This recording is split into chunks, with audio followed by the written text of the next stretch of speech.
عمر جب دنیا سے گئے تو 80 دینار کا قرضہ تھا. 22 لاکھ مربع میل کا حکمران اپنے بیٹے سے کہنے لگے بیٹے کوشش کرنا تیرے خاندان والے مل کے میرا قرضہ اتار دے, میری قبر پہ بوجھ نہ رہے, اور اگر خاندان والے مدد نہ کریں تو میرے دوستوں سے بات کرنا, وہ مدد نہ کریں تو پھر علی سے بات کرنا. 80 دینار کا قرضہ چھوڑ کر حضرت عمر دنیا سے گئے اور جاتی دفعہ کہہ گئے میرے بعد میرے بچوں کو حکومت کے مشورے میں بھی شامل نہ کرنا, حکومت کے مشورے میں بھی میری اولاد شامل نہ ہو.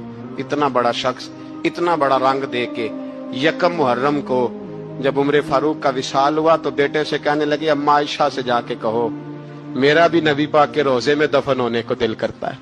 ایک قبر کی جگہ ہے اما جی نے اپنے لیے رکھی ہے, بخاری یا بخاری. حضرت عائشہ کے پاس صاحبزادے گئے, کہنے لگے اما جی عمر کو زخم لگ گیا ہے, حالت بڑی پریشانی والی ہے. وہ کہتے ہیں اگر اما اجازت دیں